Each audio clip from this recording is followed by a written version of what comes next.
Coming up, Auburn won the Iron Bowl, and they are not letting Alabama forget it. We'll talk about it all next, right here on SEC Country Live.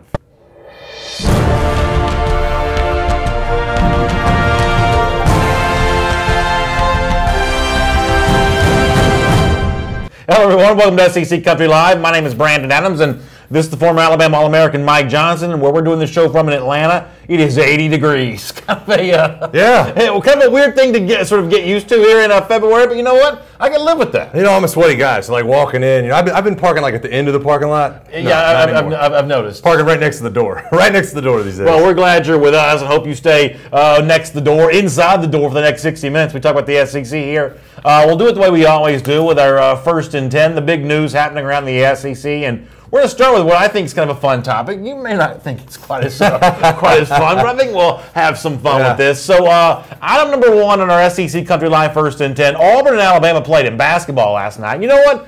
Good for both these teams for sort of conjuring up one of the few basketball rivalries that seems to mean anything whatsoever. We'll have more on that later in the show. But at the halftime of the basketball game, I believe it was halftime anyway. Yeah. Halftime of the basketball game, Auburn also took it. They're the home team. Took the opportunity to also bring the football team out and pay homage to the Iron Bowl champions here. Our SEC Country team was on hand for this. Let's show you some of the video they were able to capture.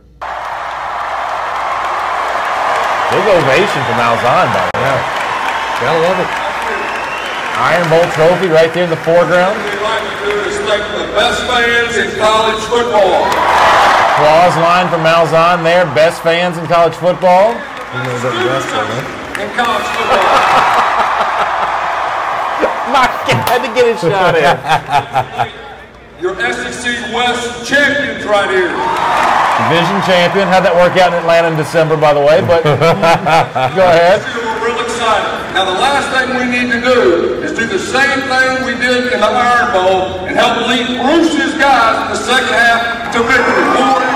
So showing a little love for Bruce Pearl. I'm gonna give him some credit for that. But you know, listen, I'm not an Auburn fan. I'm not an Alabama fan. This is not my fight to have. Right.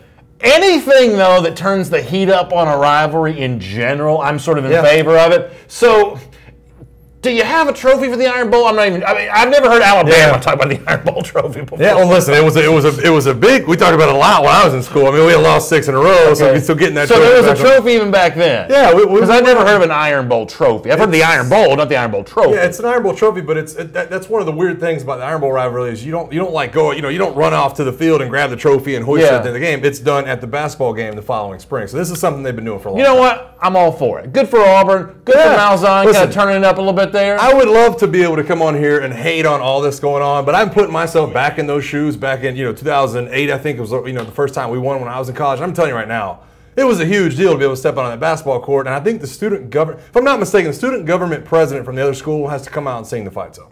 Is that right? I think there's something like that going on. Wait, so somebody sang? Somebody had to sing a fight song. Rammer Jammer, whatever the fight song's called for Alabama. No, not Rammer Jammer. Yeah, from Auburn. Yeah, somebody had to sing on the court. Yeah, I think so. If I'm not mistaken. Now, I might be wrong about that. Don't take me for the detail on SC Country Live, but I'm just telling you, that's how I remember it going on. The student government president has to actually present the trophy from one school to the other. So there was somebody there from Alabama that was in attendance. Bernard Williams is mad at me. He said, the trophy's been there for years. Do your research. I'm sorry. I mean, when I think of the Iron Bowl, I don't think of this trophy as being that big of a deal. Because I'm so angry. And actually, it's sort of a credit to the school that wins it, because most of the time, the school that wins the Iron Bowl actually has another trophy besides the rivalry trophy to win. I mean, there's something about sort of valuing trophies other than your rivalry trophy. In this case, I don't mind Auburn having a little fun at Alabama's expense, but in most years, if Auburn beats Alabama in the Iron Bowl, you're getting a different trophy. You're getting a better trophy. Yeah, no, there's definitely something to Renard? it. I'm not... Yeah, I don't know. It sounded a little angry with that comment, but it is what it is. And, I think that Auburn fans should be proud of it. Listen. Time out. Chip Corley says we had a welcher. He said there is supposed to be the singing of the fight song, but the Bama president didn't sing. Oh, I don't know. I mean, this come is news on. to me. I mean, how in the world do you get elected student body president if you're not even fulfilling your duty to sing the fight song right there in front of Auburn? I don't know. Maybe he didn't know the words. That's the only thing I can think of. I mean, listen, this is following it too, because Jalen Hurts has not followed through on his. Jalen Hurts hasn't done his thing yet. So we get all these. You got people belching on bets all over the place. Yeah, that's cool with me though. I don't want to hear it. Dwayne Rourke says the Golden Boot's a big deal. Is that the Arkansas LSU one? Yeah. I think so. Golden Boot.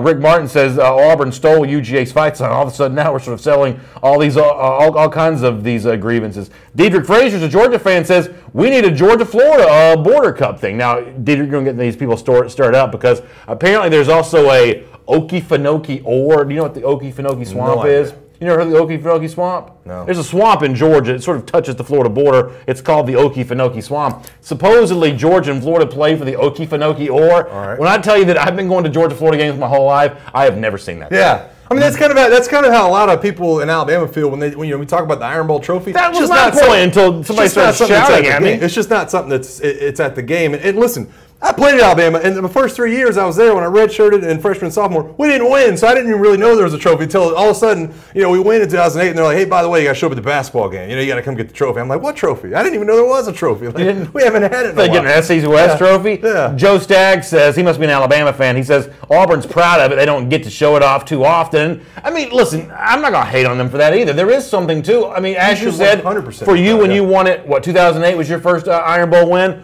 When you win the thing when you haven't won in a while, it is kind of a big deal. I don't even think Auburn should have to apologize for that. Huge deal when you get to go out there and be. And I honestly, I do think it's cool they do it at halftime of the basketball games. I think it adds to it too this year. And this is a big point for me on this. Auburn's got a great basketball team. I mean, Auburn might be a #1 seed in the tournament. That's a big deal in that environment. Playing Alabama, who also has a decent basketball team this year for the first time in years, to be able to kind of put those environments and mold them together. I think Gus Malzahn obviously was trying to get the crowd riled. Trust me, Auburn's very proud of its basketball team right now. We'll show you some more video on that later on the show. If you haven't seen this, wait till you see it. It is a wild piece of video for us a little later on. Nathan's Sortix in the comment section, though, says it's the same thing as the winner of the Egg Bowl.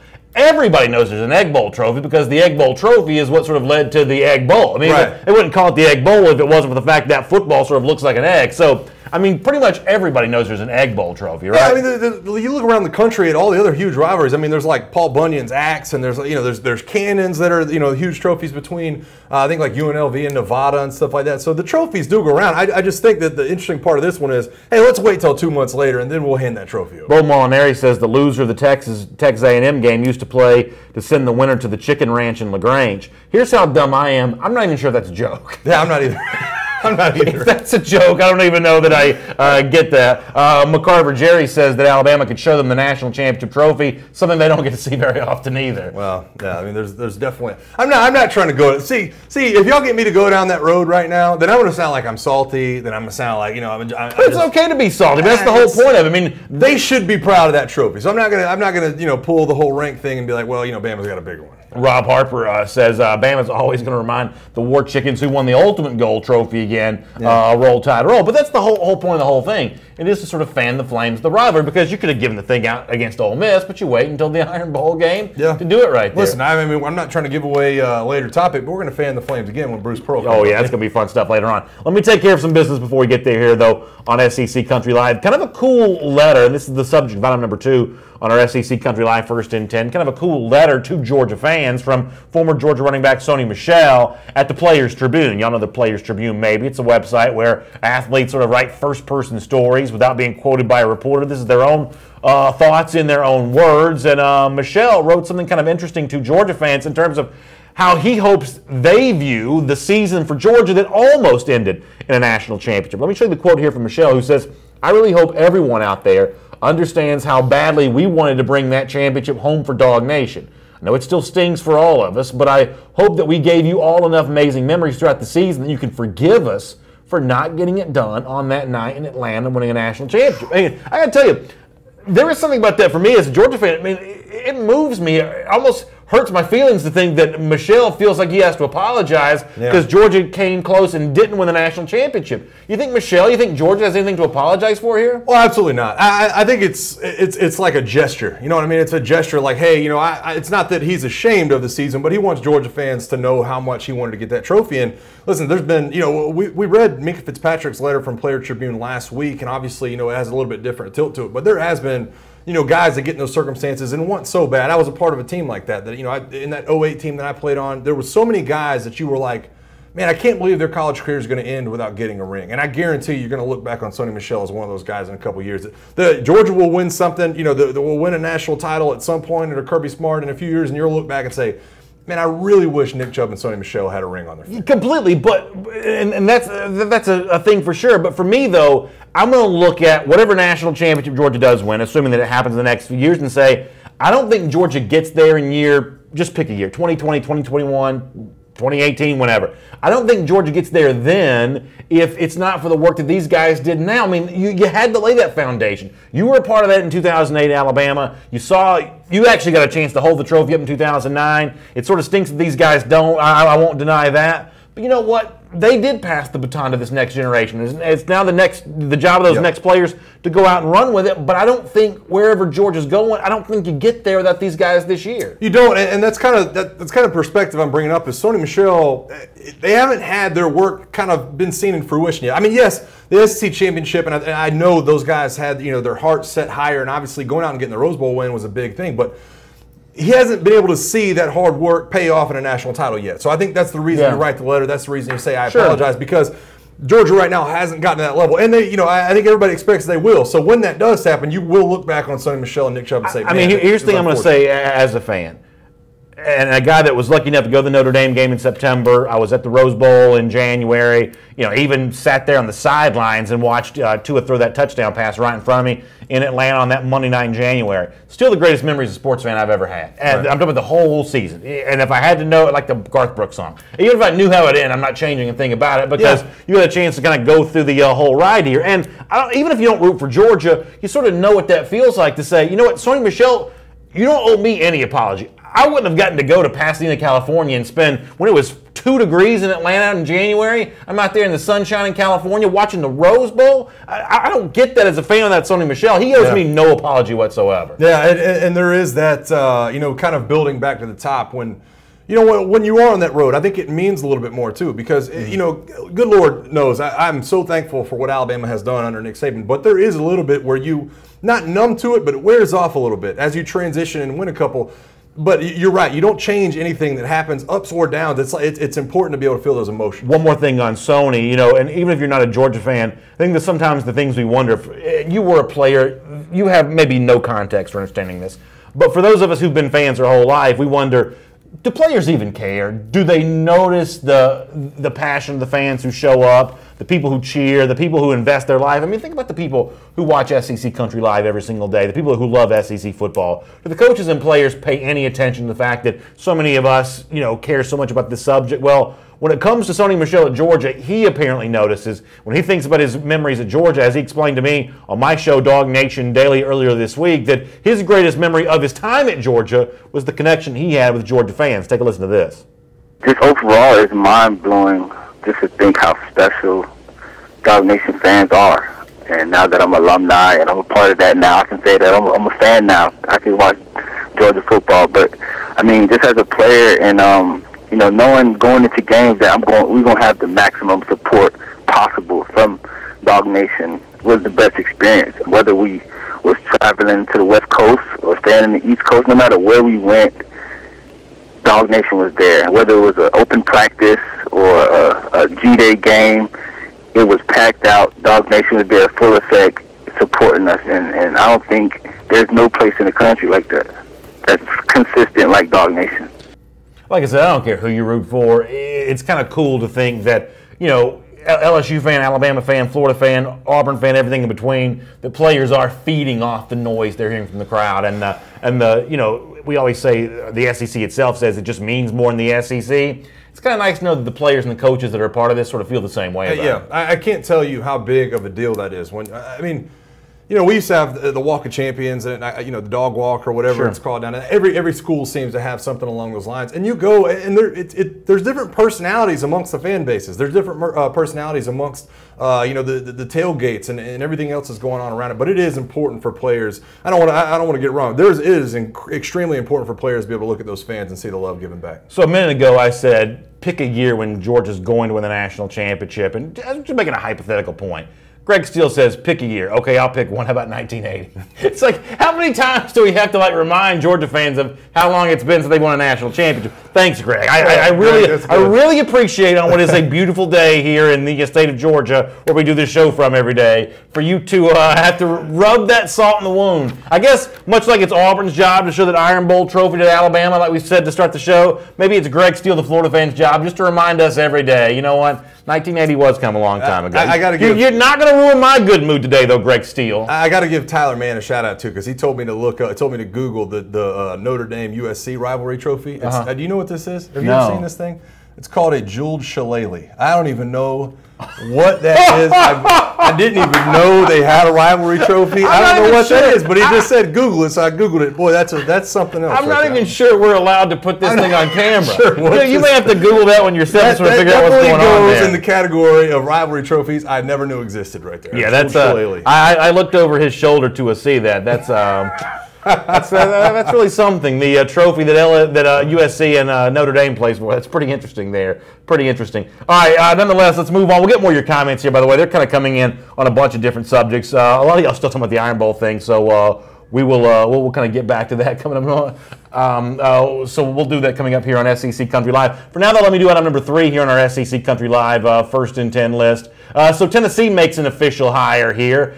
They kind of put this on their social media accounts that Chris Winkie, the former Florida State Heisman Trophy winner, the Alabama analyst a year ago, he was one-time head coach at IMG Academy, one of the top high school programs in the state. He is now the running backs coach at Tennessee. They kind of put this out on Twitter to let folks know about that. And then Jeremy Pruitt also had a quote on this. He said, "I'm excited to have Chris Winkie join our staff to coach the running backs. He's played the game at the highest level, and what he's accomplished in the field speaks for itself. He's also an outstanding coach, teacher of the game, coaching in the NFL and college this past season at the high school level. He's got a great eye for talent, knows the game on the offensive side of the ball. As well as anybody I've ever been around, he's going to be a great fit for our Tennessee program." That's Jeremy Pruitt talking about Chris Winkie becoming running backs coach at Tennessee. And I say this, obviously, mostly kidding. It's kind of ironic to me that for those of you who can remember when Chris Winkie played at Florida State, he may be the least mobile quarterback of all time. I mean, there may not be a less mobile quarterback in the history of the sport than Chris Winkie, and he's going to coach running backs at Tennessee. Now, we know what this is about. He coached at IMG Academy. That's the only line of his resume he needs in terms of why he's at Tennessee. He's a smart offensive mind, but he's got connection to good high school players, which matters to me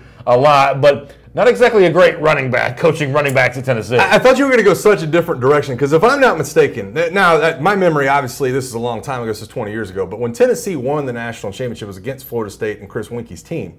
But Chris Winkie didn't play in the national title game that year. He was injured or something like that. I thought that's the direction. Okay, so when they played in 1998, it was Marcus Outson that played quarterback for Florida State, but he was in for Winkie. Wasn't that pre-Chris Winkie, though? No, that was Winkie's team that year, but he got injured in the ACC title game. So I think of Winkie as being more of a 1999, year 2000. I think Winkie was a star. I don't know. You guys I didn't really know. When Winkie was at Florida State, here's the one thing that a lot of people don't realize. He was already 30 years old then. Old. I mean, that's not like a joke of he had been at Florida State for such a long time. No, he was legitimately 30 years old. Yeah. You know what's interesting, because he was playing baseball. Yeah. I do know that he actually did play baseball in Knoxville during his minor league career. So he knows Knoxville a little bit? Yeah, he knows Knoxville pretty well. Honestly, I think this is a good hire. This is a smart offensive guy. I've told you before, I don't care what position you coach. I don't care who your position coaches are. Just give me some guys who are smart, that know the X's and O's, and go out and find players. From that standpoint, Chris Winkie is the running backs coach, as the tight ends coach, as the whatever. This is just a good guy for Tennessee to have on its staff.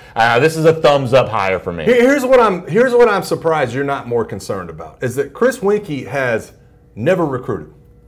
He's never recruited at any level. He's been a part of high school programs. He's obviously, he was a good college quarterback. He's been in the NFL, but he's never recruited. And so that's kind of the angle I take when I look at it. I think it's a great hire. Don't get me wrong. I think it's a great hire. But the angle you look at is, how is Jeremy Pruitt, he's bringing in all these recruiting guys that are young and energetic. Winkie's never recruited. So it does beg the question to me how that's going to That's a fair question. It's a fair point to bring up. But here's the thing that most schools have to do. Now, Alabama is a little bit different in that virtually everybody Alabama hires as an assistant coach is going to have a proven track record, because Saban's been working and having so much success at Alabama for such a long time that he gets the sort of pick of the litter. Most head coaches don't get 10 proven commodities. Yeah, most head coaches have to sort of extrapolate on a couple guys. This guy hasn't done it at the high college level yet. I'm going to take a flyer because I think he's pretty good. This guy, was only at sort of a low major program. I think he's going to be better at my school. I think he's got a bright future. You have to do a little bit of sort of scout's eye stuff in terms of determining who a coach is. And I keep saying this. I mean this in all seriousness. He was head coach at IMG Academy. IMG Academy's got 2 5-star running backs in the same backfield for 2019. Yeah. To have the guy on your staff who used to be head coach there, that's a pretty good deal for Tennessee. No, I agree. I think you plug him right in down there in Bradenton, that Tampa area, and you let him go to work down there. And the one thing I will say about it, if there's anybody that can coach him up on how to recruit and follow, is Jeremy Pruitt. I mean, Jeremy Pruitt knows how to go in these backyards and understands how to kind of connect with these kids. So I think he'll bring Chris Winkie along. I think it's a great hire for Tennessee. Obviously, like you said, he's it was an immobile quarterback. But I think it's a great situation for him to kind of turn things over and begin to recruit during his career. I mean, for me, even though he hasn't done it a lot, he wouldn't have gotten hired by Nick Saban if he at least didn't have that aspect to his personality. Right, yeah. Even working as an analyst, I mean, listen, I'm a pretty simple guy. As much as I like to pick on you and pick on the Alabama stuff, I mean, Saban's endorsement does carry some weight. The fact that he was working on the Saban staff, not as an on-field coach, but as an analyst, that leads me to believe that, he must be good enough to get Saban's attention, which is good enough for me. Yeah, no, I agree. And I got to be honest with you, too. I mean, there's a different angle for this. I was a huge Chris Winkie fan growing up. And when I got a chance to meet Chris Winkie, boy, I was pretty awestruck. I was like, this is Chris Winkie. I'm like, I know exactly who that is. That's pretty Chris cool. Winkie. Yeah, it's a big deal. I want to get some more comments here in the comment section. Then I'm going to tell you about another coaching move that was made in the SEC today. This one involving Alabama. R.J. Ellison says it's an all-star coaching staff, #GBO. I don't know that I'm going to go so far as to say it's an all-star coaching staff, what's been done at Tennessee.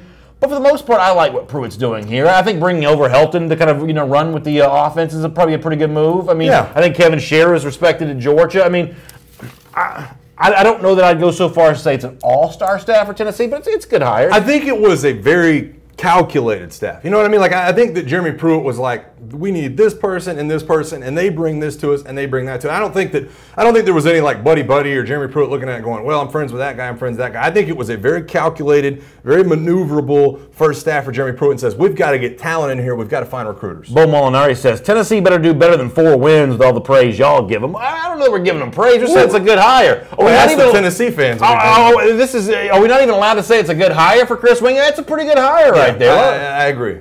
I don't think honestly, I don't think we praise him. Like, Bo, if you remember last year, I mean, I was calling for Bush Jones' job last April. Yeah. I was like, this guy, he needs to be on the out. Robbie Eversole says Chris is going to be a great recruiter for Tennessee. He's a good coach. Honestly, if I had to bet on something here, betting on him being a good recruiter, that's probably a bet I'd make right now. Yeah, I think the odds are definitely his favor. I think you bring up a good point, though, that he really hasn't done it before. And it's a learned skill. I mean, it is. But every SEC program, for the most part, other than Alabama, has got at least 2 guys you're not so sure about. No, I mean, out of 10 guys, there's at least 2. You're like, I don't really know what this guy's doing. I don't love that one. I guess there's some upside to it and stuff like that. But and by the way, every single one of our viewers right now could say who the 2 are for their school. Yeah, there's no doubt. There's no doubt you have those questions about those guys. I think my only point is that I firmly believe, recruiting is a learned skill. That you have to, have gone through it, and you have to have some ups and downs recruiting in order to learn how to make those kind of connections. I'll be interested to see what his recruiting hauls look like next 2 years. Bradford Williams says, the only reason Chris Winkie was hired on Rocky Flop is because they're hoping he can get players from IMG Academy. To me, that's a pretty good reason. Yeah, no, I agree with you. Listen, running backs coaches, it is what it is. You can look at it and say there's really great running back coaches, but sometimes they are just position fillers for guys that can recruit. I mean, that's the honest truth of it. Greg Steele says I was being too hard on Chris Winkie. He says take it easy on him. He wasn't 30 when he was at Florida State. He was 29. Oh, yeah. I mean, can you imagine? Like, honestly, when he took his helmet off, he looked like your dad. I mean, he had, receding hairline. Yeah. I mean, you see him now, he looks like Nick Saban. I mean, this is not a young guy. I love it. And we have, who was the LSU quarterback? Was it Josh Booty who was the quarterback after playing in Major League Baseball? Yeah, Josh Booty was there for a while. That's a real name, by the way. Brandon Whedon did that at Oklahoma State. You've had Hayden Hurst. He just left South Carolina. He's done the same thing too. But it is interesting to see those guys come back. By the way, speaking of coaching moves, this one involving a running backs coach. So you were telling me that Burton Burns is actually leaving his on-field role at Alabama. A longtime running backs coach there. Coached some terrific running backs. Obviously, we think about heritage of running backs in the last few years. Alabama up near the top of the sport when it comes to that. But leaving the on-field role, staying in Alabama, but going in kind of more of an administrative type role. Is there anything you can tell us to sort of shed some light on this? Well, Alabama fans, for the most part, they thought this was going to be Joe Panunzio. Joe Panunzio is a guy who's, he's been off the field, he's been on the field. A lot of people thought he was heading back off the field this coming off season. And it was flipped today when they made the announcements. All of a sudden, Burton Burns was the guy that was heading off the recruiting trial. I mean, he's a guy who's been. You talk about some of the recruits that Nick Saban's gotten out of Louisiana. Burton Burns is from New Orleans. He's a guy who's been able to dip down there and get a lot of those guys. Also, I mean, you got a running back coach at Alabama who has 2 Heisman trophies in his back pocket with guys he's coached. I mean, he's coached the likes of Eddie Lacy and some of these other guys. So he has been a huge part. He was also the last remaining assistant coach from Nick's original staff. How about that? And so he is headed to an off-the-field role. I don't know what all the causes were. I don't know what some of the meaning is. I would assume Burton Burns is looking for something a little less time-consuming. So we'll follow along on that. Indy Anderson brings up a good point. Jeremy Pruitt, one-time Florida State defensive coordinator, she says Tennessee looks like a remake of Florida State. The whole Tennessee staff, including the head coach, has some affiliation with Florida State. It's kind of an interesting thing. I don't know, the whole staff background necessarily, but it is kind of interesting. You do see a lot of these Florida State ties, including Winky here, who's obviously a great player for Florida State. Yeah, and obviously it falls into place too that Florida State staff is having some turnover at the same time Tennessee is. So some of those names are going to be floated around, but I don't have any problem with them kind of rebooting a Florida State staff that was extremely successful when Jeremy Pruitt was there and won a ton of games. And so I think there are a lot of guys coming from Florida State that can coach football. All right, we'll take a lot more of your comments in the comment section here throughout our program here on SEC Country Live. So let me bring up the subject of item number 4 because I think this is kind of an interesting thing. It's item number 4 here on our SEC Country Live First and 10 list. And Athlon Sports the other day had their list of teams on the rise in all of college football. But in that list, obviously you might imagine there were a few SEC teams that popped up in there.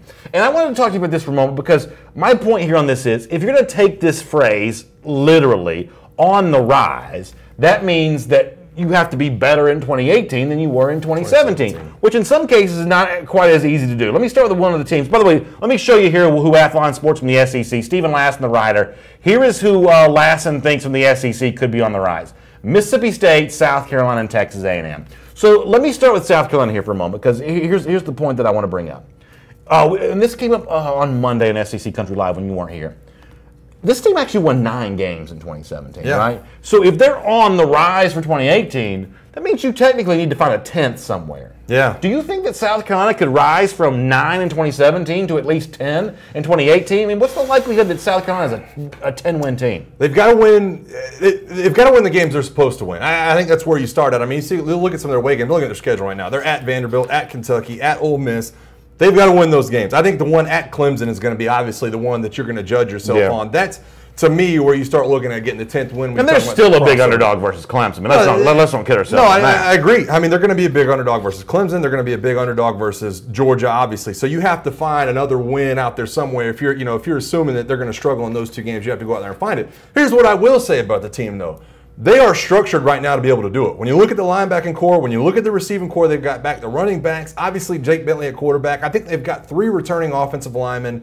They have to do some things back there in the secondary, obviously, to kind of retool what they're doing. But this should be a team building in the right direction. I'm not going to sit here and say if they go back and get 9 wins again this year that they're not building in the right direction. I think that obviously, Clemson and Georgia are going to be 2 tough games this coming up year. So that's going to be a tough task. But Will Muschamp, I think if you get back to 9 wins, you can try to find that 10th win in the bowl game. Then I think you're feeling pretty dang good if you're a South Carolina fan. How about another team they had on the rise? This is Stephen Lassen from Athlon Sports, Texas A&M. Won 7 games in 2017, 8 for a first-year coach. That seems to be about what we see a lot of these first-year guys in the SEC do. When you think about a non-conference schedule that includes Clemson, cross-division against South Carolina, the other cross-division game, who is their other Eastern Division? Kentucky. That should be a win for A&M at Kyle Field. Can you get Jimbo Fisher to 8 wins in his first year? Is it a team on the rise? Oh, boy. I hate to say it because the same team comes up in this schedule that's going to be a problem for South Carolina. Clemson in week 2, September 8th. I mean, that game, that's a big deal. When you talk about Texas A&M facing off with Clemson, that's a huge thing. And I think what's interesting, too, and let me back out of this conversation just about Texas A&M for a second.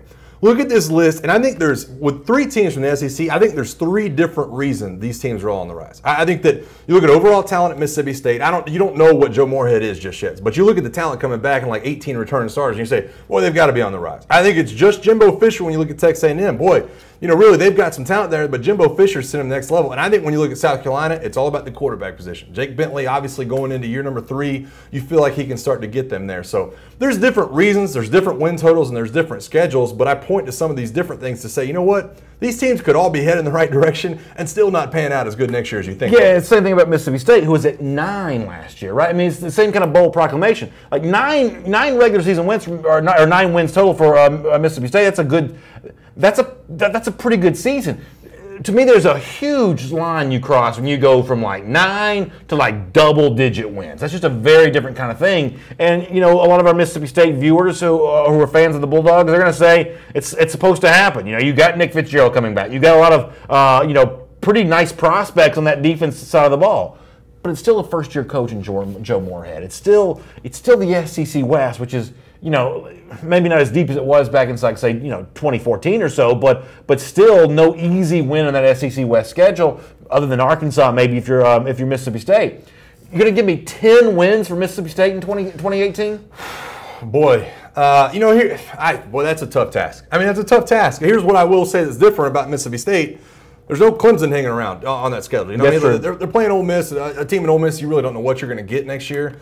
So I think the path is there. There's really, other than Alabama, and I'm not trying to toot Alabama's horn, but other than Alabama on Mississippi State's schedule, I don't think you're frightened by anybody. Yeah. You know what I mean? I don't think you look at the schedule and go, boy, when they come to town, they got whipped by Auburn last year, though, man. Well, they definitely did get whipped by Auburn, but that's another game we talk about where, in Starkville last year, they gave Alabama a fit. They routed LSU at home next year, so Auburn coming back to Starkville could be a very winnable game. You also get Florida, a team that in years past could really have given them a lot of trouble. That game's also in Starkville as well. Dan Mullen's homecoming, so it'll be routed. I don't know if you look at any one week in Mississippi State's schedule, and boy, that one, I don't know. They're not close. Even Alabama. Alabama took them down to the wire last year. Over on the YouTube side of things, which I'm checking in on, by the way, Kay Thompson says South Carolina loses 90% of its defensive line. Sky Moore is gone, 75% of its secondary. Now, they are recruiting well. You're going to bring in a Rick Sandage. You're going to bring in, a year older's worth of Jamias Williams, and, not to mention other freshmen like J.C. Horn. But Sky Moore in particular, it is kind of funny to say South Carolina's going to go from 9 wins to 10 wins when you're having to replace a big-time linebacking name like Sky Moore for a team, by the way, that won a lot of close games in 2017. And that's hard to replicate year over year. Yeah, but as good as Sky Moore was, I think the other, I can't even remember his name right now. They had another linebacker there, TJ Lemons or something like that along those lines. They've got good players. The defensive line is going to be a struggle, but let's be honest. I don't think South Carolina's defensive line was that great at the top last year. I think Will Muschamp started to recruit some guys that'll actually be better in the end. But you're getting Deebo Samuel back off the injury. You're getting basically your entire wide receiver core back. You're getting your entire running back core back. You're getting 3 starting offensive linemen. So maybe this does transition to be an offensive-led football team, and Will Muschamp can coach up that defense. Logan Westerman says, I'm not giving 10 wins for Mississippi State. This is on the YouTube comment section. By the way, nobody toggles between 2 comment sections like I do. Folks, this is not as easy as I make it look. Yeah, this is not as easy as I make it look. We're glad you came and saw us over here on the YouTube page. Let me get back to Facebook, check you guys out. Logan says he doesn't see 10 wins for Mississippi State, and that's kind of my thing as well. I really think there's only 3 teams in the SEC that are getting double-digit wins next season. I think Alabama will, I think Auburn will, I think Georgia will. That's the only 3 that are going to do it. I just can't see. I can't see a 4th team getting 10 wins. I'm trying to think. Yeah, I'm always, I'm always of the opinion that LSU has the talent to get there, but it's tough to look at LSU next year and think 10 wins. Maybe the bowl game gets them there. Now, Chad Clark says, who's going to be the best new SEC coach this year? Now, that's a slightly different question. To go back to one of the teams we just mentioned, that very well may be Jimbo Fisher. Because could I see Jimbo getting 8? Yes. Do I think that Dan Mullen's definitely getting 8? Not definitely. Do I think that Jeremy Pruitt's getting 8? Maybe not. There is a chance that Mullen wins. That Jimbo Fisher wins the most games in 2018 of all the incoming coaches of the SEC or job-changing coaches, new coaches, however you want to say it. I wouldn't be shocked. And now here's the thing, too. I look at what Moorhead is at Mississippi State and the talent he has coming back. He ought to be successful in year 1. Now, it's not going to be completely built off of Moorhead. 5 minutes ago, you were worried about Chris Winkie not being a running backs coach. Joe Moore's never been a head coach before. No, he's returning 18 starters. This guy, he's never been a football coach. You should be able to walk in with the talent This guy's cloaked in anonymity in State College, Pennsylvania. All of a sudden, he's going to be there in the SEC where they're going to be ripping him apart for everything he does. This Fair guy, enough. I mean, I'm not telling you he's not going to be a good coach. His eye is going to be this big all season long next year. This guy is going to be so much more famous than he's ever imagined was even possible.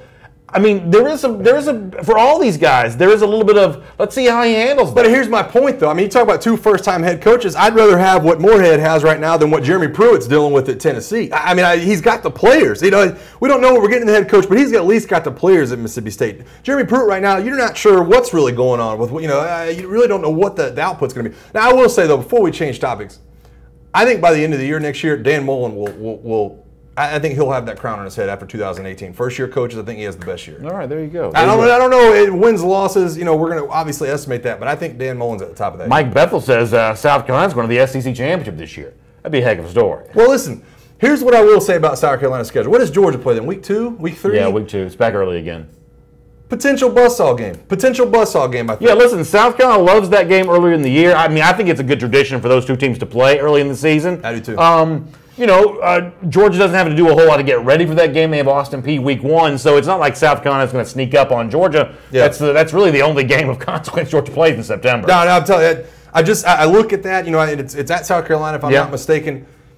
You talk about a possible day game. You talk about a possible, I'm just telling you, potential buzzsaw game. It's a rowdy crowd at South Carolina. All right, listen, you have to tell me about Williams-Brice. That's a pretty impressive stadium. All right, let's do. And by the way, in the comment section, Logan Westerman's making me look bad. I said nobody toggles between two comment sections like I do. Logan hopped over from YouTube onto Facebook Live and says I can do the same thing. I mean, there's been a couple. We got a couple going back and forth too. And I'm trying to check in with you guys on the Facebook as well because miss some of my guys over here. I've been missing y'all's comments, keeping me laughing all day. All right, let's do item number 5 here in our SEC Country Live, First and 10. So Chris Kirchner had the story for us at SECCountry.com. You may have read it. We'll show you a little bit of it here. That Gardner Minshew, the graduate transfer from East Carolina, set to take a visit to Alabama this weekend. Now, Alabama fans hope that he comes to Alabama, and then they hope that he never plays once he gets there because that means that Tua Tagovailoa's gotten hurt maybe. Jalen Hurts is transferred. Minshew is strictly an insurance policy, but you know what?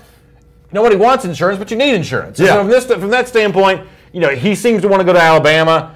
He seems to think Alabama wants him to come there. If this visit goes well, he may very well end up being there. And for me, this is exactly the kind of thing that Alabama needs to do. You don't want Mac Jones being the only other quarterback of consequence you have on your roster. You need some sort of veteran. If Minshew had stayed at East Carolina, he's probably not going to be the starter there this year. They got a freshman coming in that's probably going to be pretty good, but that doesn't matter. He's played before. He's got some experience. As a second or third string option, you could do worse. I can't tell you how lucky I think both sides are in this potential kind of signing, transaction, whatever you want to call it. I think that, listen, Minshew gets a scholarship offer from Alabama. This is a guy who, by the way, Auburn's kind of giving him right now that, hey, I'm going to take your film up to Gus Malzahn and see what he says. Tennessee right now is giving him a call saying, I don't know if we've got a scholarship, but, we'd love to have you up here in Knoxville and be a part of this program. Alabama's like, hey, listen, we'll send you the scholarship papers right now. By God, you can step on the campus right now. Alabama's lucky to have a guy that's willing to say, hey, you know what?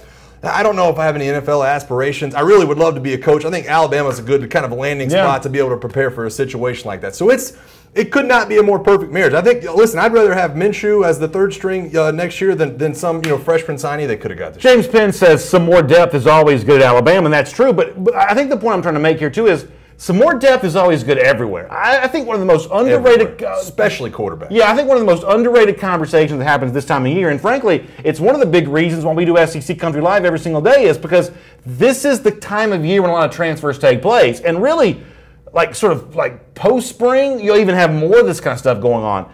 If your team has a chance to add a graduate transfer at any position, if you've got the scholarship to offer, it's almost always a good thing. Now, in some cases, it ends up being really good. Like Georgia got a starter last year at a J.R. Reed who came over from Tulsa that nobody knew the first thing about until he got there and come to find out he's pretty good. It doesn't always work out quite that well necessarily, but if you bring over a guy that's played somewhere else, it's either a choice of do I want another player on my roster or do I not? I mean, unless he's some sort of bad dude, it's always better to add a guy. Listen, I think it was it was a year ago we were having this conversation about Jim McElwain. I mean, Jim McElwain's, listen, our numbers aren't quite where we want them to be in the quarterback room, which, by the way, they had 6 guys on scholarship down there at Florida.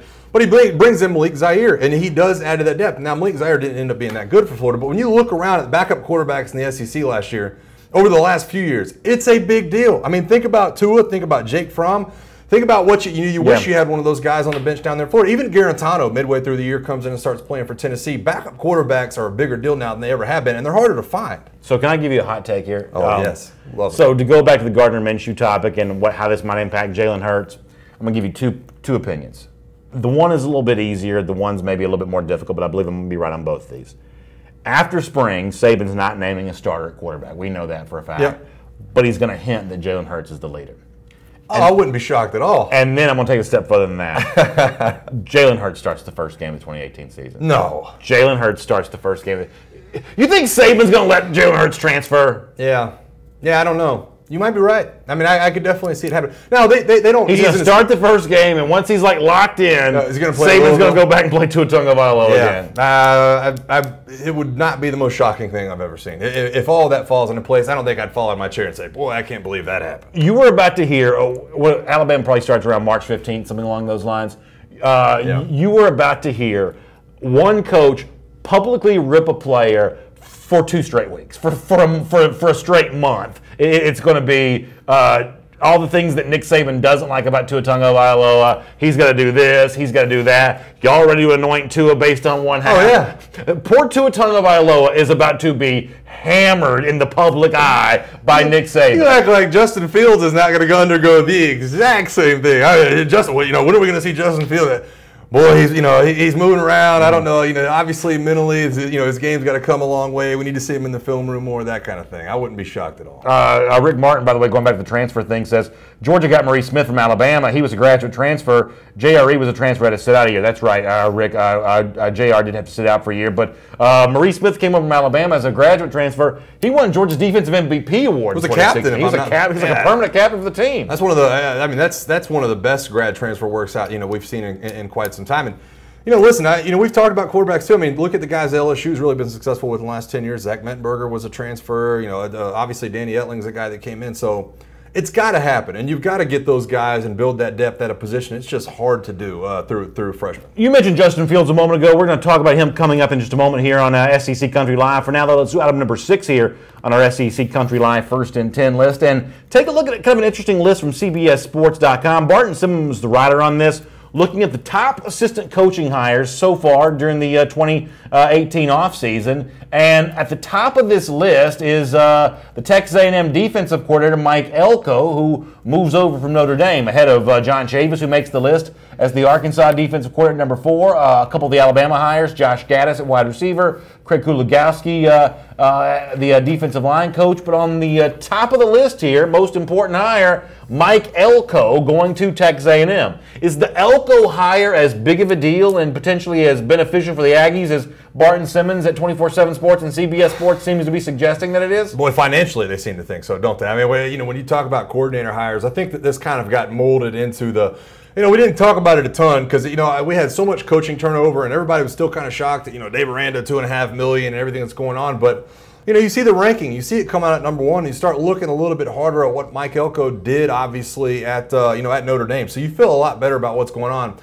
I guess I'm just still burned from the John Chavis hire at Texas A&M right now, where I kind of look at it and say, man, I'm just going to have to see it pan out. I mean, I really am. I think Mike Elko is great.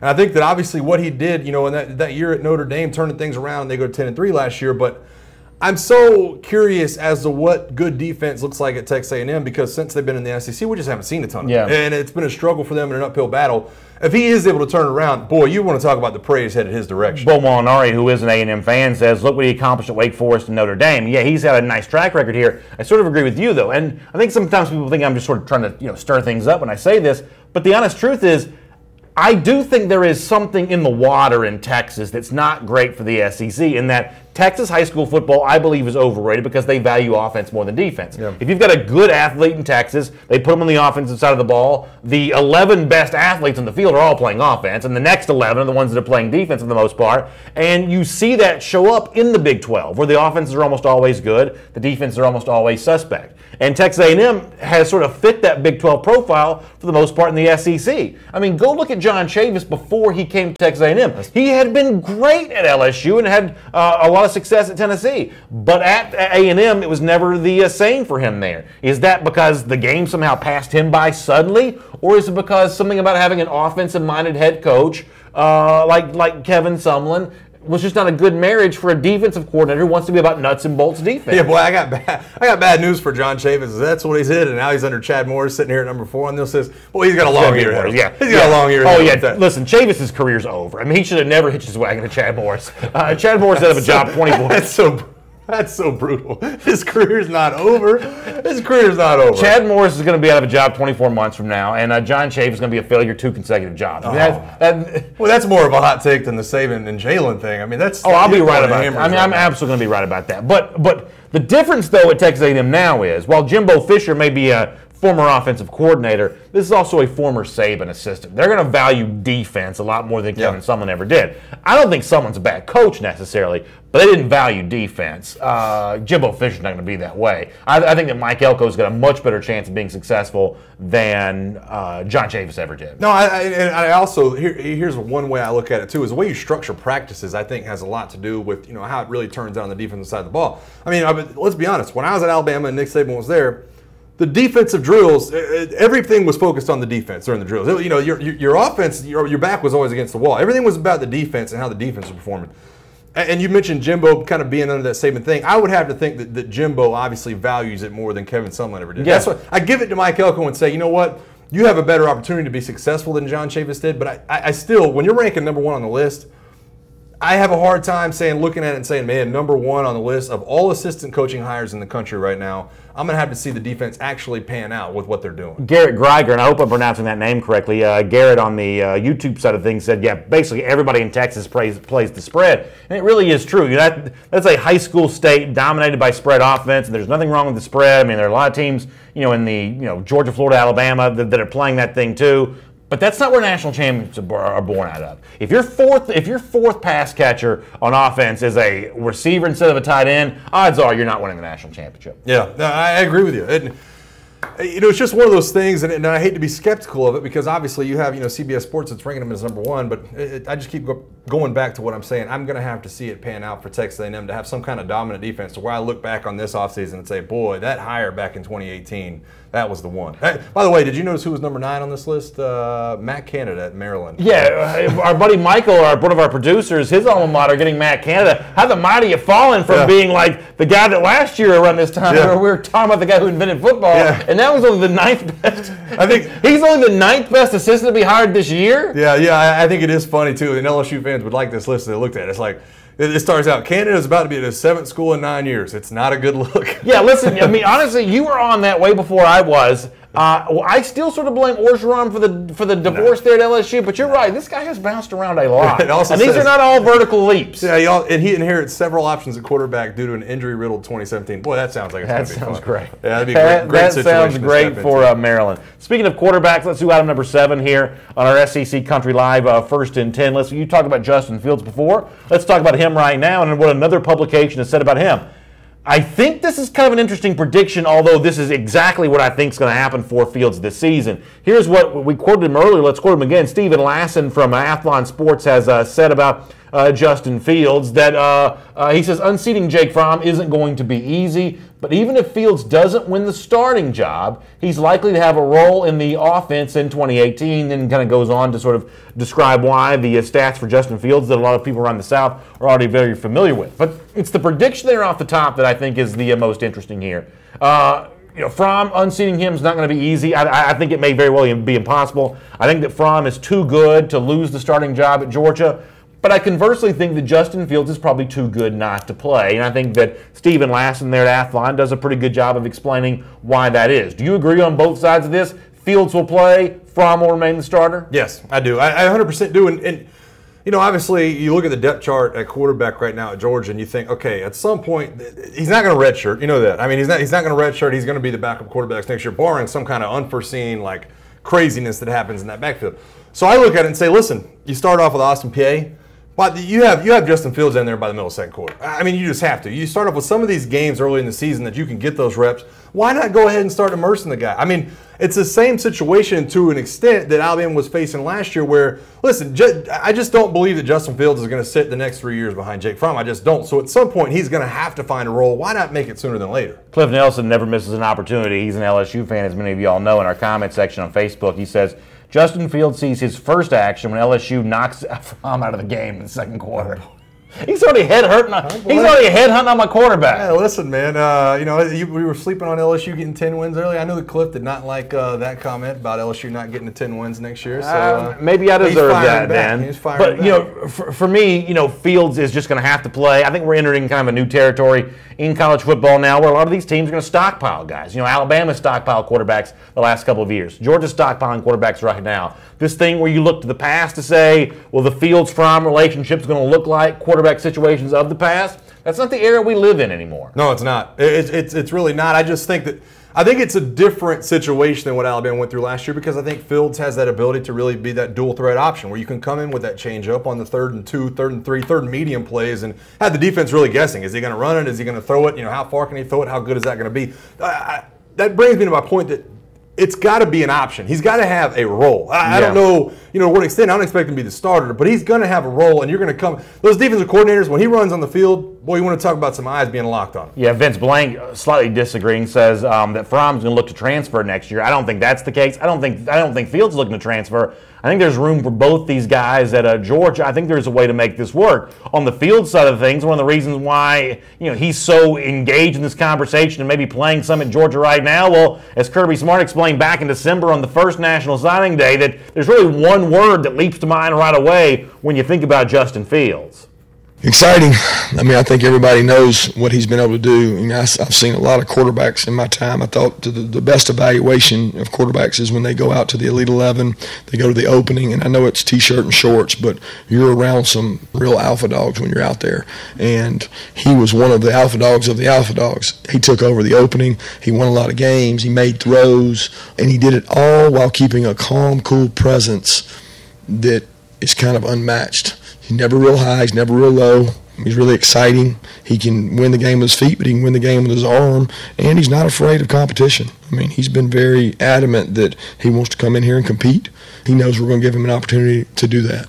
I do my show every day, Dog Nation Daily, and we have a Facebook Live comment section, much like what we're doing here on SEC Country Live every afternoon, and Georgia fans are very much plugged into this discussion right now. They want to see how this is going to play out. We'll see both these quarterbacks at G-Day on the same field at the same time. We'll have, as you mentioned before, Kirby Smart's comments throughout the spring about what's going on with these two quarterbacks. There's a lot of energy. Georgia got, obviously a lot it could be talking about right now, but fans love the idea of talking about these two quarterbacks. Yeah, how many times have you said that, listen, you can put your ear to the ground and listen to some of the fan base and almost kind of, picture what's going to be happening in the coming months. And I look at it and say, I don't know how you would possibly hold Justin Fields out of the lineup next year. How do you go through the entire season with Justin Fields not having a package in some meaningful situations? I don't think there's a way to do it. I really don't. I think the minute that you struggle, and if there's a hiccup early in the season with Jake Fromm and something doesn't go right, or they're missing the running backs from last year, maybe the offensive line's not gelling, the first thing the Georgia fan base is going to do is going to look at that bench and look at Justin Fields and say, man, he really could make a lot of these situations easier with his legs and his arm strength. Let me change the subject here real quick. I'm going to find one example of this, but there have been several here in the last couple of minutes. In terms of, we talked about Jimbo Fisher a little earlier. Yeah. There's some negativity about Jimbo Fisher in the comment section. Matt and Sky McElroy says Jimbo's overrated and overpaid. But let's not camp out here very long because who really cares? There's some more examples of that in the comment section when we were talking about him a moment ago. And the reason why I bring this up is I think that Jimbo Fisher is going to move pretty quickly, either for the good or for the bad, because he turns out to be a little bit like Jim Harbaugh, who's just kind of overrated, or he wins and sort of develops some haters in that regard. Jimbo Fisher is going to climb that ladder pretty quickly, being a pretty disliked SEC coach. I'm not telling you he deserves to have that reputation. Yeah. I think that Fisher may very well be a pretty good guy who's just had a little bit of a rough life here over the last few years. Certainly, I think he's been a good football coach. But, man, he's got some haters. In our comment section, I think that's probably representative of the SEC at large. I think he's going to move pretty quickly on that list of coaches that a lot of people really dislike. I think that when I look at it, I think that might be a good thing for Texas A&M. I don't know that you want other fan bases to really like your coach. Obviously, a lot of people don't like Nick Saban, don't like what he's about, don't like the things he's done. But I think a lot of people respect him. I wonder if the respect comes before people liking Jimbo Fisher at Texas A&M. Hey, you know what? The product he's put on the field is a lot different than what Texas A&M had, so I respect him as a coach. I will say this, maybe other than Nick Saban, I won't put my input in on that, but I will say this. I think Jimbo Fisher is already the least liked head coach in the SEC. I mean, am I wrong? May very well be. I don't know. I can't think of another coach you look at and say, man, I really don't like him. I mean, there's just the general jealousy of Saban that probably ranks him That's why higher, I'm not going to put my 2 cents in on Saban. I don't know that, I'm not going to put him on But of the other 13 coaches, I mean, there's not another coach that's obviously disliked in the way that we're hearing. I mean, I bring up Gus Malzahn, for instance. If you're an Alabama fan, you may mock Malzahn, but there's no specific reason people hate Malzahn. There is just that sort of general hate that some people seem to have for Jimbo Fisher. There's a distaste. $7.5 million is a part of that. There's a distaste for how he left Florida State, I think, for a lot of people. And I would venture to say that Nick Saban aside, that Jimbo Fisher is the most disliked at this time. And now, of course, there's a lot of first-year head coaches, so you haven't really got your feet wet on that just yet. And I'm sure somebody like Jeremy Pruitt or maybe Dan Mullen down the road can jump in that conversation. But I would venture to say, and you guys tell us in the comment section, I would say that maybe he's the most hated guy in the SEC right now. All right, for now, though, we got to change the subject because we're running late here. Let me do item number 8, and I think this is pretty juicy. Brandon Marcello from 24/7 Sports was on the court last night after Auburn beat Alabama, and much like Gus Malzahn got captured on the microphone talking about beating the dog crap out of Georgia back in November when they won the game inside Jordan-Hare Stadium, well, a similar moment last night also involving Gus Malzahn. He's there to give Auburn basketball coach Bruce Pearl a hug, and on Twitter, Brandon Marcello gives us a little bit of the exchange between Pearl and Malzahn, where Pearl does some similar bragging here in terms of about his team's victory against Alabama. Take a look at this from Brandon Marcello's Twitter account here. Oh man, well, you guys played so hard, but put their bets on. We didn't know what to do with that zone coach. I remember after we beat their ass. We beat their ass. Yeah, that's how I'm happy for you, man. Thanks. So we don't usually do the bad language here on the program. I guess we'll let Bruce Pearl get away with it there for the purposes of that. But is this too much from Bruce Pearl? I mean, this is a regular season basketball game. You've got a lot to prove in March still. I mean, it's one thing to win the Iron Bowl of basketball here. Is this too much from Bruce Pearl? I didn't have a huge problem with it when when Gus Malzahn did it after playing Georgia. I still don't have a huge problem with this. Now, I will say this. After the football game, there's a million cameras everywhere. There's a million people on the field. Everybody rushed it. You get lost in the moment and say, man, we beat the dog crap out of them. Yeah. That's just how it is. This almost looked a little more calculated. I wondered the same thing. Like it looks like you're like one guy filming you, and you're like buddy with Gus Malzahn. Do you think he did this on purpose? I almost wouldn't want to say on purpose, but I think he was aware of his surroundings. You know what I mean? So I didn't want to get on Gus Malzahn back then because you know what? He's in the emotion. He's after the game. He's not saying it in a press conference. He's not saying it to Bama fan or Georgia fans. He's saying what he's going to say, and he's saying it in the moment. This one was a little bit in between for me. I'm still not going to hate on them for it because it was a huge win for their program. They've been doing extremely well, but there was this, there's one camera right there. But let me hear it one more time because what I think is actually the most problematic from the Alabama side of things is not what he says there at the end in terms of, how easily they won. But listen at the very beginning, and y'all over there listen to this too. I want to say that he says, and maybe I'm misunderstanding him, that he basically confounded Avery Johnson when they went into his zone. And to me, this is the bigger problem. Listen to the very beginning of this. It's almost like he says they had a real hard time with that zone. Take a listen to the very beginning of this. Oh man, well, you guys played so hard, but put their bets on. We didn't know what to do with that zone coach.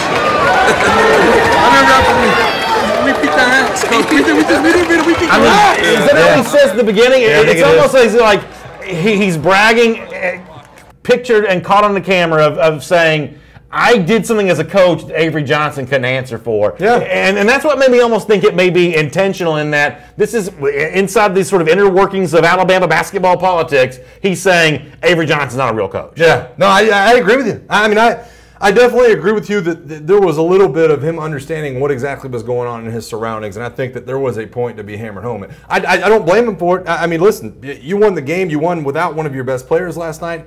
You move on and say, listen, we're going to control recruiting. I'm not going to hate on that much for it. Two real quick comments. Rick Martin says Bruce Pearl is cheesy. William Gunning says Auburn hoops is on the map. And both those are mentioned right there together. Bruce Pearl, even in that comment right there, comes across as like the worst used car salesman you've ever seen. But he's the only basketball coach in the SEC that we regularly talk about at SEC Country Live. Yeah. He's the only one who can generate the headlines. And he's got the best basketball team in the SEC right now, too. It's not just about his persona, but he's got a good squad.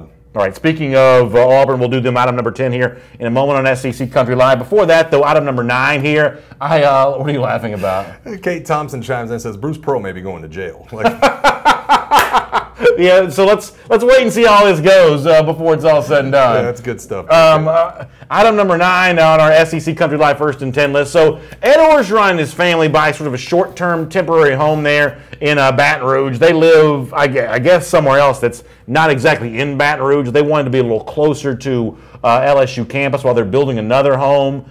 So they closed on the deal, and there's like this Baton Rouge, it's like a business magazine. Business Journal, something like that. Business Journal, something like that. Well, the writer of the Business Journal caught up with the real estate agent for Ed Orgeron. And the guy tells him sort of like this is like the most perfect Ed Orgeron story you've ever heard. Most classic Ed Orgeron here. Do we have the quote here that we can show? He says, since Coach O took the job last year, they wanted a place a little closer to home. We actually lost the quote. We'll see if we can get that back up there. But he says they wanted to get a little place a little closer to Baton Rouge. This is David Richardson, the real estate agent. And he says that Orgeron treated him to a lunch of fried catfish, shrimp, gumbo. I mean, if there's anything that you think that Ed Orgeron will be serving to somebody for lunch, catfish, shrimp, and gumbo, that's about as classic of an Orgeron story as you can get. I know, but I got to be honest with you. I don't think it's as cool as it seems at first, because here's what I think. I think Ed Orgeron's been in recruiting mode. I think he's been in official visit mode. And I think it's like the same catering service. You know, like I picture like Ed Orgeron's like, hey, get those leftovers out of the fridge that we had from the official visitors last weekend. Throw those things in the microwave in the oven. Let's get it out for the real estate agent. I said that he was buying a temporary home for right now. Chad Clark said he's smart to buy a temporary home. Oh, yeah, I know. Yeah, that's the first thing. That's not the road I was going down, but maybe that is the case. That's the first thing that popped in my head when I saw it. I was like, well, you know, I think things are a little bit uneasy. I don't know if I'd be investing in a huge home right now, but you know, I think that obviously he wants to feel that way. Esteban Estevez says he's trying to recruit the realtor. Maybe he can throw the football. Maybe he can play quarterback there in Baton Rouge. Yeah, Kate Thompson says even Ed Orgeron's wife actually does the cooking there for those. Well, you know what? If she can cook up the gumbo and the shrimp and stuff like that, the etouffee is how you say that, then more power to her for that. All right, item number 10 here on our SEC Country Live First and 10 list.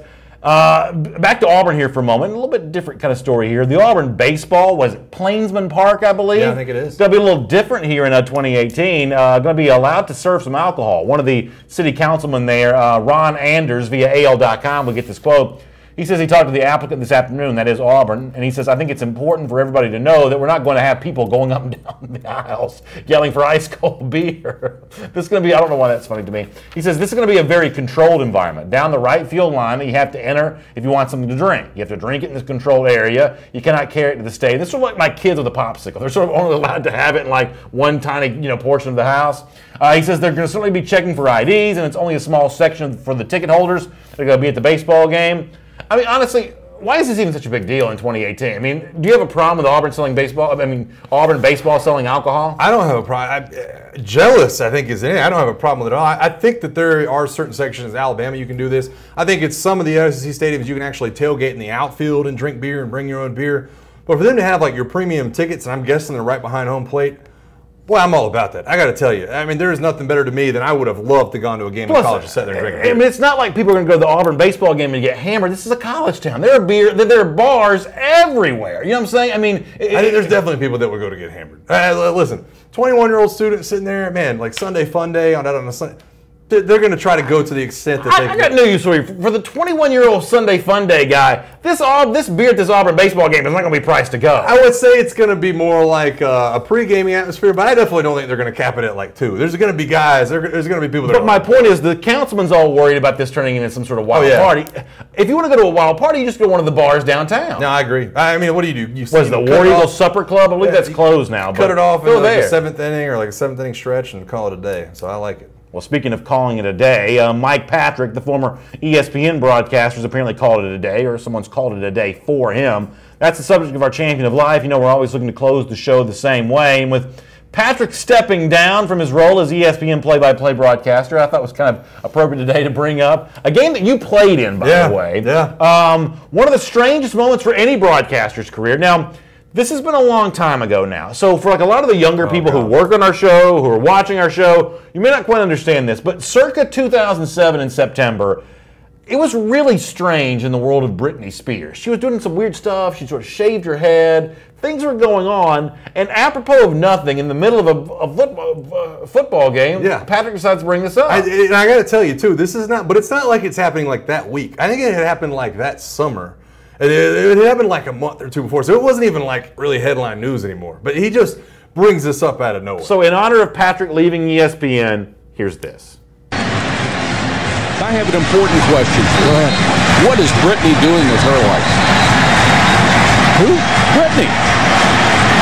Britney who? Spears. What is she doing with her career? Why do we care at this point? So anyway, it kind of goes on for a while. Todd Blackledge is the funniest part because he's the analyst. He has no idea why Mike Patrick's bringing this up. And by the way, Matt Stafford's about to throw a dime ball in the corner of the end zone. To Mike Anderson for the win. The next play. That was the last time Georgia beat Alabama. All right, well, anyway, we're going to be gone for the week. Hope you all have a great weekend. Thanks for being here with us on SEC Country Live. If you want to check out the podcast, it'll be up for you on iTunes and SoundCloud. If you watch the show on YouTube, we appreciate you checking in there. If you're on Facebook, share the show with your friends. Let them know we're doing SEC Country Live every afternoon at 3 p.m. Eastern Time, as I said. Hope you all have a great weekend. We'll talk to you again on Monday.